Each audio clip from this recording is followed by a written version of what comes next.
नमस्कार दोस्तों, आप देख रहे हैं एबीसी इंडिया। मैं अमित भोबिया। वोट आप किसी को डालते हैं और वोट किसी और को चला जाता है।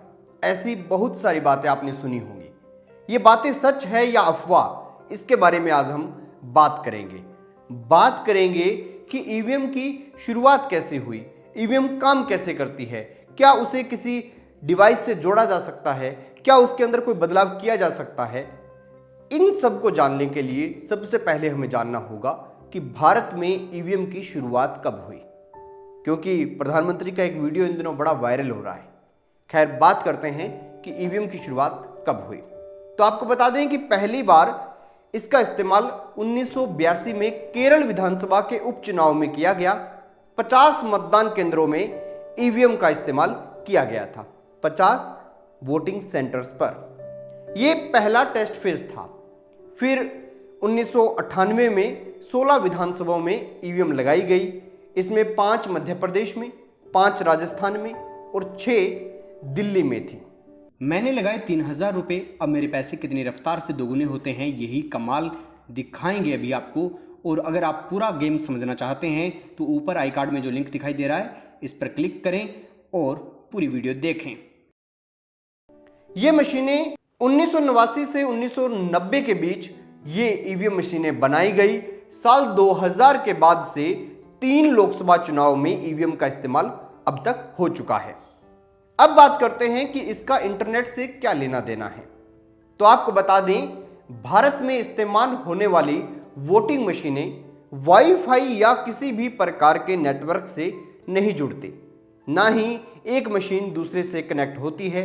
चुनाव आयोग के अनुसार इस वजह से इन पर हैकिंग का खतरा नहीं रहता। यानी चुनाव की जो मशीन है उसे ब्लूटूथ, वाईफाई, इन सब से आप किसी भी डिवाइस से नहीं जोड़ सकते। हर मशीन अपने आप में एकल डिवाइस है। एक मशीन के खराब होने पर पूरी चुनाव प्रक्रिया पर कोई असर नहीं होता। इसी के साथ अब बात करते हैं उस माइक्रोचिप के बारे में, जिस माइक्रोचिप को लेकर यह कहा जाता है कि माइक्रोचिप मोदी सरकार बदलवा रही है और अपने वोट उसमें एडजस्ट करवा रही है। तो आपको बता दें कि वोटिंग का सारा डाटा एक माइक्रोचिप होती है, उसके अंदर सुरक्षित रखा जाता है। इस चिप के साथ ना तो कोई छेड़छाड़ की जा सकती, ना ही इसे दोबारा से रीराइट किया जा सकता। यही ईवीएम को फुल प्रूफ भी बनाता है। लेकिन इन सब बातों के बावजूद 2009 में जब बीजेपी हारी तो बीजेपी ने ईवीएम पर सवाल उठाए, और 2014 के लोकसभा चुनाव में जब बीजेपी जीती तो दूसरी पार्टियों ने इसके ऊपर सवाल उठाए। हालांकि अभी तक कोई सिद्ध नहीं कर पाया कि किस तरह से ईवीएम को हैक किया जा सकता है।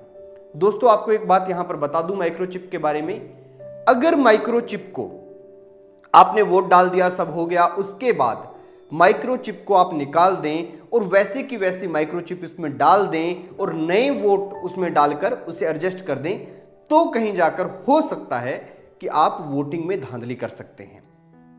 लेकिन इतनी सारी मशीनों को इस तरह से हर चिप को बदलना, कैंडिडेट्स के नाम दोबारा से रीराइट करना, कितने लोगों ने वोट डाला उसको दोबारा से सब देखना, ये धांधली करना थोड़ा मुश्किल हो जाता है, क्योंकि ये काफ़ी लंबा वक्त लेने वाला काम होता है। अब बताते हैं कि ईवीएम काम कैसे करती है। जिस किसी ने भी ईवीएम का इस्तेमाल किया होगा या फिर उसकी तस्वीर देखी होगी, वो ये समझ जाता होगा कि पार्टी के निशान के सामने एक बटन होता है, बटन को दबाया जाता है, इसके बाद मशीन लॉक हो जाती है। अगर आप उस बटन को कई बार लगातार दबाते हैं तो भी किसी प्रकार की वोटिंग नहीं होती। मशीन के 2 हिस्से होते हैं। हर मशीन में एक बैलेटिंग यूनिट होती है और एक होती है कंट्रोल यूनिट। बैलेटिंग यूनिट के जरिए मतदाता अपना वोट देता है और कंट्रोल यूनिट के जरिए जो पोलिंग अधिकारी होता है वो मशीन को लॉक करता है। मतदान पूरा होने के बाद जो लॉक का बटन दबाया जाता है, उसके बाद मशीन में कोई भी डाटा आप अगर उसमें देते हैं तो वो डाटा को स्वीकार नहीं करती। अब आपको बताते हैं कि इस मशीन के अंदर कितने वोट, कुल कितने वोट लगभग डाले जाते हैं। तो एक ईवीएम के अंदर, एक ईवीएम मशीन के अंदर अधिकतम 3840 वोट जमा किए जा सकते हैं। मतदान केंद्रों की योजना इस तरह से बनाई जाती है कि एक केंद्र में 1400 से ज्यादा मतदाताओं को आने की जरूरत ना पड़े। इस तरह से लोगों को घंटों के लाइनों में नहीं लगना पड़ता, और इसका मतलब यह है कि हर बूथ की क्षमता जो होती है उस पर ज़्यादा लोग जल्दी जल्दी वोटिंग कर सकें, इसलिए मशीनें भी थोड़ी ज़्यादा रखी जाती हैं। अब आपको बताते हैं कि इसकी सूची जो है कितनी लंबी सूची, यानी आपकी विधानसभा में अगर 5 उम्मीदवार खड़े हैं, 6 उम्मीदवार खड़े हैं, तो किस तरह से ये मशीनें काम करती हैं, कितने बटन उस मशीन में लगाए जा सकते हैं या फिर उसके साथ कितनी मशीनें जोड़ दी जा सकती हैं। तो आपको बता दें कि एक मशीन में 16 उम्मीदवार दर्ज किए जा सकते हैं, यानी 16 कैंडिडेट्स का नाम वहां पे दर्ज किया जा सकता है। लेकिन अगर उम्मीदवारों की सूची इससे लंबी हो जाती है तो उसके साथ एक मशीन और जोड़ दी जाती है, यानी 32 उम्मीदवारों की सूची भी हम उसमें तैयार कर सकते हैं। उसके बाद भी अगर कोई दिक्कत हो तो एक मशीन और जोड़ दी जाती है, और फिर भी अगर जरूरत पड़े तो एक मशीन और जोड़ दी जाती है। यानी कि आप समझ लीजिए कि ईवीएम की सीमा 64 उम्मीदवारों तक है। अगर आपको 5वीं मशीन जोड़नी पड़ी तो यह संभव नहीं हो सकता। अब जिन लोगों को यह लगता है कि हमारे एरिया में बीजेपी धांधली कर रही है, वो एक काम कर सकते हैं।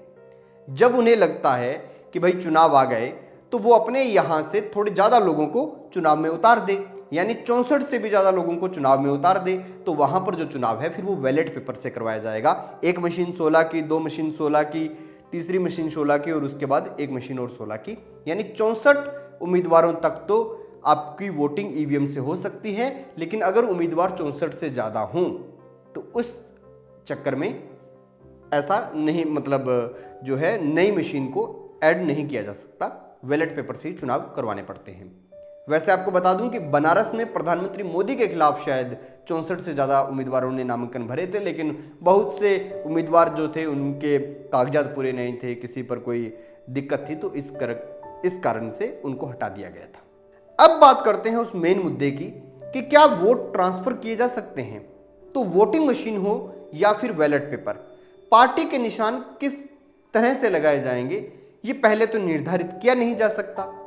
ये तो नामांकन दाखिल होने के बाद ही पता चलता है कि कौन कौन सी पार्टी की ओर से कौन कौन है, और उसी के हिसाब से नामांकन तय होते हैं। तो अगर मान लीजिए एक मशीन में 5 बटन हैं, किसके आगे कौन से व्यक्ति का नाम लिखा जाएगा ये तय कर पाना पहले तो मुश्किल होता है। नामांकन के बाद आपके पास इतना समय नहीं होता कि आप सभी मशीनों के अंदर ये तय कर दें कि भाई बटन कोई भी दबाओ वोट बीजेपी को जाएगा या वोट कांग्रेस को जाएगा, क्योंकि 2009 तक तो जब बीजेपी विपक्ष में होती थी तो ये आरोप लगाती थी कांग्रेस पे। तो अब बात बताते हैं कि कौन सी मशीन कहां पर जाएगी। यानी दिल्ली में एक मशीन पड़ी है, वो बठिंडा में जाएगी या वो लुधियाना के चुनाव में जाएगी, कहां पर जाएगी ये कैसे निर्धारित होता है। तो इसके बारे में एक प्रक्रिया है, ये 2 चरणों में तय किया जाता है। पहला चरण तो ये होता है कि कंप्यूटर के अंदर इन मशीनों के कोड डाले जाते हैं, तो कंप्यूटर बताता है कि इतने नंबर मशीन को यहाँ भेज दीजिए, इतने नंबर को यहाँ भेज दीजिए। इसके बाद जो इनके पोलिंग अधिकारी होते हैं वो तय करते हैं।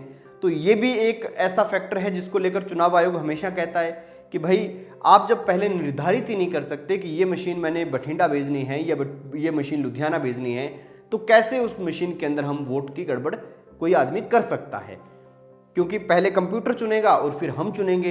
तो ऐसे करके 2-3 जगह से इसका सिलेक्शन होता है।